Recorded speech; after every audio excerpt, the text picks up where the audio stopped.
Sur un sondage que j'ai eu à faire il y a quelques jours sur YouTube, j'ai demandé à mes abonnés de me proposer des sujets sur lesquels ils aimeraient que j'insiste dans les prochaines vidéos.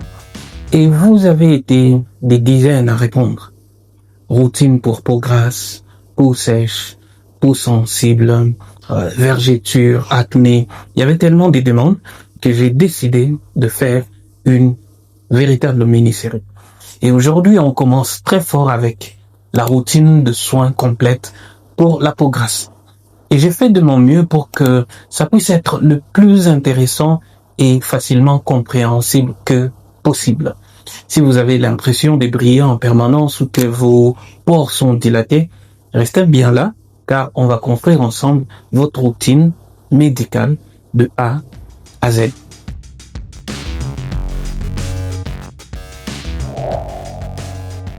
D'abord, un peu de biologie pour déculpabiliser. L'huile que vous voyez sur votre visage est produite par des petites glandes de votre peau appelées les glandes sébacées. Sa fonction primaire est noble, protéger votre peau. C'est ça.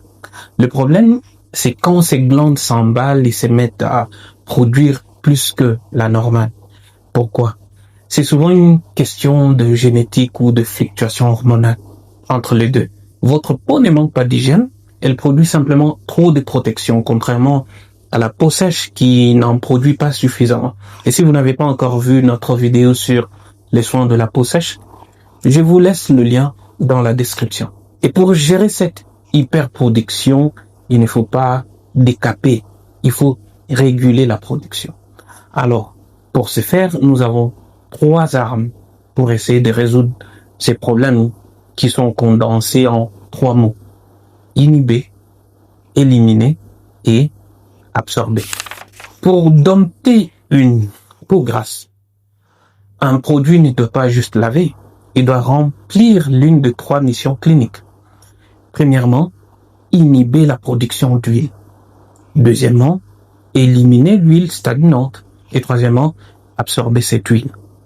Tout ce qui vient après, c'est un péché. C'est une distraction pour amuser la galerie. D'abord, inhiber la production d'huile. Ici, on s'attaque à la source. Dans la glande sébacée, on utilise pour ça les rétinoïdes que vous pouvez trouver en pharmacie sous des marques comme Retacnil ou Differin. Mais à part les rétinoïdes, il y a aussi la niacinamide que vous trouverez dans les sérums des Ordinary, de La Roche-Posay. Ces molécules, rétinoïdes et niacinamide évidemment, disent à votre peau, ralentis un peu la production, on en a assez. Ensuite, il faut éliminer l'huile stagnante. C'est le rôle maintenant de l'acide salicylique que vous connaissez probablement, le fameux BHA, bêta-hydroxyacide. Ne vous inquiétez pas pour les mots trop médicaux. Ça fait peur, mais c'est juste des simples mots. Retenez seulement l'acide salicylique. Contrairement aux autres acides, il est lipophile. Ça veut dire qu'il adore le gras. Donc, il descend à l'intérieur du porc pour déloger le bouchon de sébum. On les retrouve en référence dans les lotions comme les nettoyants CeraVe ou Paula's Choice 2% BHA. Enfin, il y a absorber l'huile. C'est l'effet maintenant buvard. On cherche ici des ingrédients minéraux comme la silice ou la perlite ou l'argile. Ce sont des éponges microscopiques qui gardent votre teint plus ou moins mat, sans brillance excessive et uniforme.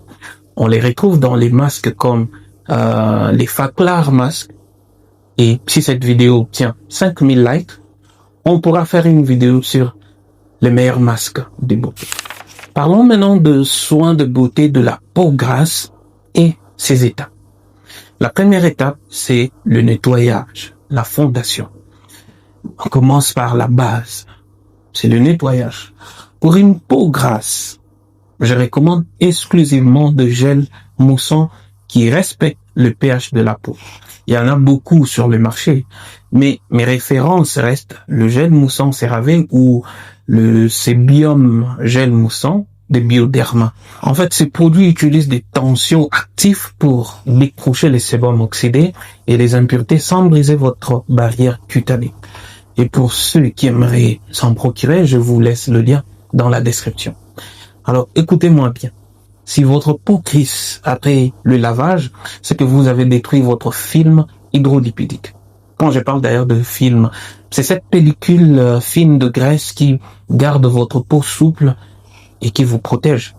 Si vous les détruisez, votre peau va paniquer et produire 2 fois plus de gras en réaction. C'est ce qu'on appelle l'effet rebond. Donc la douceur est votre meilleure arme.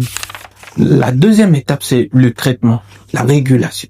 C'est ici qu'on change la biologie de votre peau. Le matin, on mise sur la légèreté avec un sérum à la niacinamide 10%. Je vous recommande celui de The Ordinary ou de la Roche-Posay. Ça va resserrer les pores et calmer les rougeurs de la journée. Et maintenant, le soir, c'est le moment de sortir l'artillerie lourde, les rétinoïdes.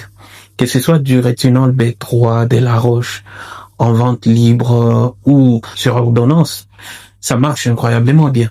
Les rétinoïdes, en fait, accélèrent les renouvellements cellulaires.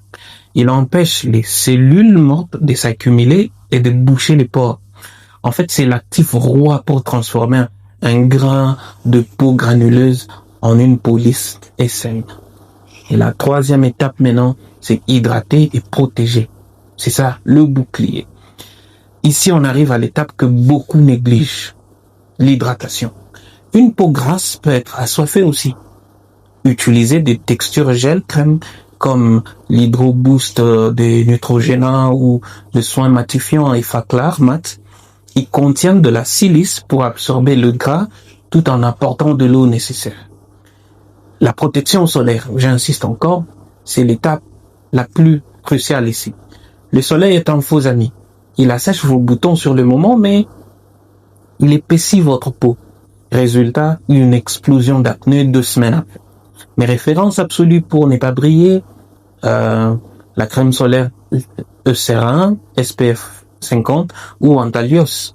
Ils offrent une protection maximale avec un fini totalement mat, sans brillance, sans laisser des traces blanches ou des films de gras. Alors, comme vous pouvez le voir, une routine efficace ne fait que 3 ou 4 étapes maximum. C'est votre socle fondamental. Une fois que cette base est maîtrisée, vous pourrez maintenant la personnaliser pour vos besoins spécifiques selon les produits que vous avez. Alors, dites-moi en commentaire quelle est l'étape que vous avez tendance à sauter. Est-ce le solaire ou l'hydratation? Et je vais lire vos réponses et comme promis, comme d'habitude, je réponds aux 20 premiers par une note vocale que je considère comme une consultation. Et surtout, abonnez-vous pour ne pas rater les prochaines vidéos. Prenez soin de vous. On se retrouve très bientôt.